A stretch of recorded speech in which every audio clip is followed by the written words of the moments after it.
adalah hoak. Itu palsu pemirsa.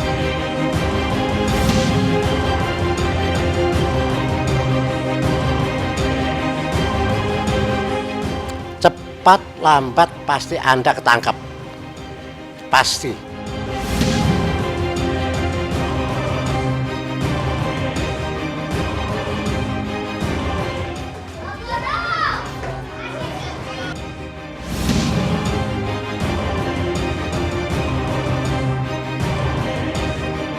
Harusnya mau pilih apa yang dipilih sama dia Mike. Padahal udah disuruh duit gitu.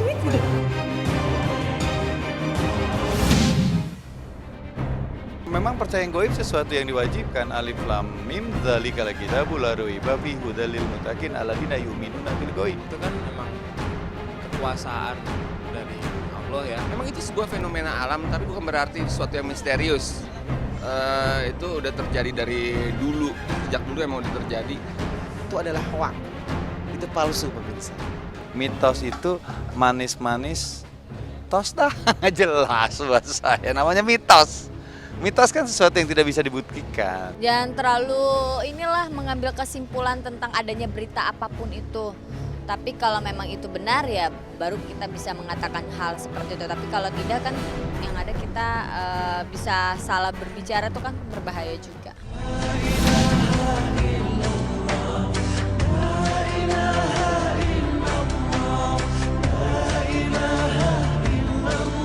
Perjalanan hidup manusia di tengah dunia selalu diselimuti aneka fenomena menarik dan unik, baik yang mudah dicerna akal budi maupun yang terbelit misteri. Sejumlah refleksi dari kacamata berbeda pun berhamburan. Kebenaran batu bisa melayang dan berjalan pun dipertanyakan. Bagaimana mungkin semua hal itu bisa terjadi? Setahu aku emang ada ya, tapi itu nggak sepanjang tahun kali ya setahu aku sih. Karena kan itu lebih ke tergantung sama letaknya secara geografis juga. Menurut saya segala macam itu kan memang kekuasaan dari Allah ya, karena nggak ada yang nggak mungkin di dunia ini gitu kan. Seluruhnya semua itu mungkin. Kalau Tuhan udah bilang kun fayakun ya terjadi maka terjadilah kan. Jadi ya nggak ada yang nggak mungkin.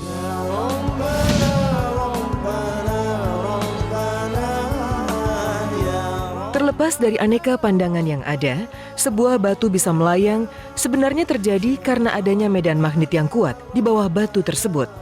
Begitupun kiranya yang terjadi dengan batu Isra Mi'raj yang terletak di Masjid Aqsa, Yerusalem. Selain batu melayang, di lembah kematian California, Amerika Serikat, batu-batu bisa berjalan dan meninggalkan jejak yang panjang. Awalnya fenomena itu mencengangkan sejumlah pihak dan tentu membuat sejumlah ilmuwan penasaran. Dalam penelitian lebih lanjut, para ilmuwan dari berbagai negara pun mencoba membuka misteri batu berjalan tersebut. Sebagaimana diungkapkan bahwa fenomena batu berjalan itu biasanya terjadi pada musim dingin ketika badai menghasilkan arus angin yang kencang mencapai 2 meter per detik. Pergerakan angin itu juga dibantu oleh mikroba cyanobacteria, ganggang bersel tunggal yang hidup di bawah batu tersebut. Aku pernah dengar tapi nggak pernah lihat langsung dan percaya nggak percaya juga. Cuman kalau dengar dari cerita waktu Nabi Muhammad sih memang seperti itu ya katanya, tapi aku belum pernah lihat langsung. Lagi pula memang di Madinah itu setahu aku memang medan elektromagnetik juga kan. Jadi antara benar atau enggaknya. Ketika banyak pelancong melihat batu itu mengapung, maka timbullah cerita-cerita yang macam-macam. Wah, banyak versi cerita. Yang inilah, yang itulah. Akhirnya pemerintah Palestina mengambil sebuah kebijakan sebaiknya batu itu dibangun dalam pondasi atau dikaitkan dengan pondasi masjid sehingga secara kasat mata tidak terlihat mengapung. Dan sampai sekarang pun kalau kita melancong ke Palestina, batu itu sudah tidak berdiri sendiri tapi merupakan disebut dengan Qubatus Sakhra, yakni batu yang berada di bawah kubah.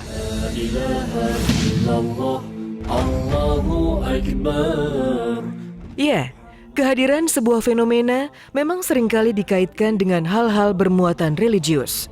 Besarnya kuasa Sang Pencipta seringkali menjadi jawaban akhir, manakala logika tidak mampu menjelaskannya. Ya walau alam sih ya, karena Hadisnya itu katanya dia bilang kalau batu itu pernah pengen ikut Rasulullah Isra Miraj, cuman nggak dibolehin sama Rasulullah, akhirnya jadi ngambang katanya. Tapi kan itu hadisnya kan doi kan, belum sahih kan.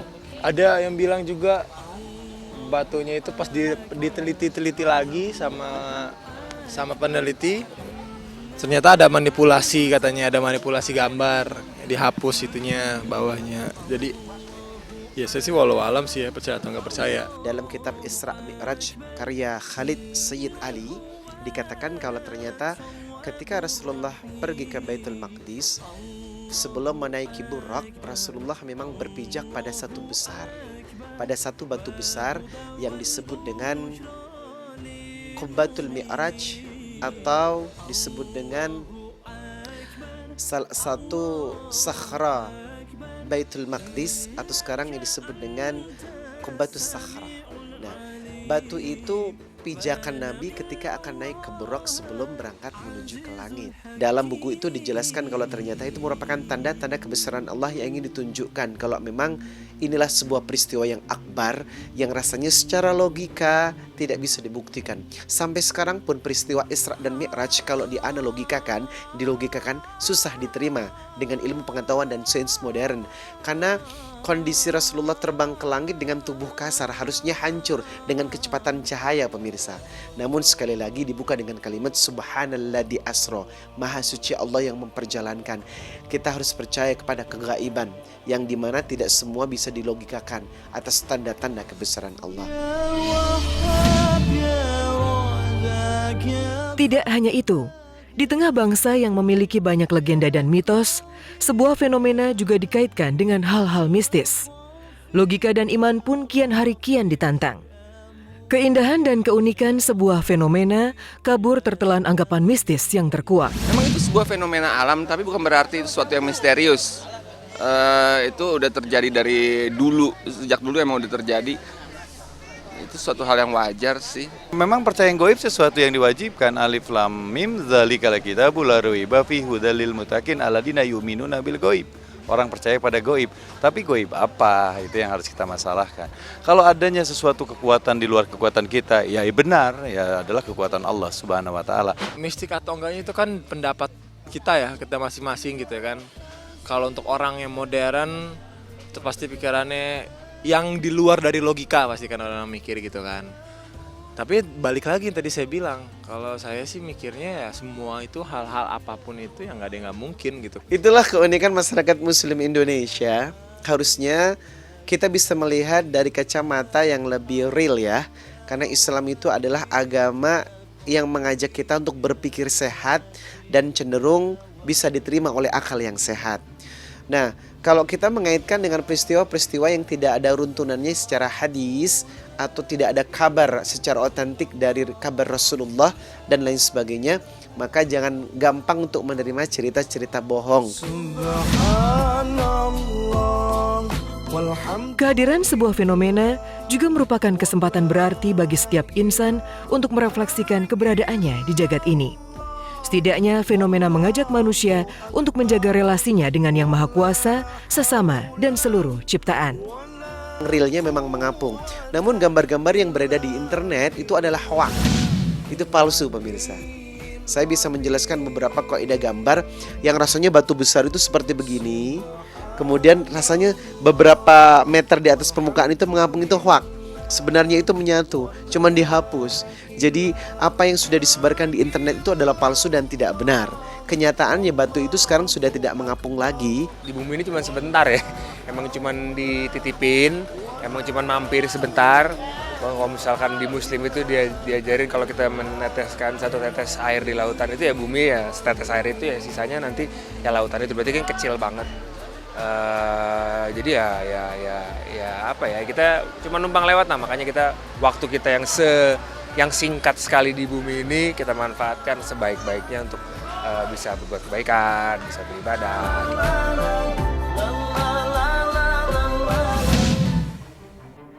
Batu bisa melayang dan berjalan. Sebuah fenomena yang unik, indah, dan tentunya membuat sejumlah insan penasaran. Mungkinkah curahan hati pelawak kondang Tesi pasca rehabilitasi turut membuat pemirsa penasaran? Selamat sore pemirsa, senang sekali saya Poppy Putri dapat kembali menjumpai Anda. Selama 1 jam ke depan, saya akan mengungkap kisah dan realitas kehidupan selebriti. Semua akan diungkap secara lebih transparan, hanya di Celeb Expose. Kalau kita bicara soal enaknya tuh di mana sih enaknya? Nggak ada enaknya.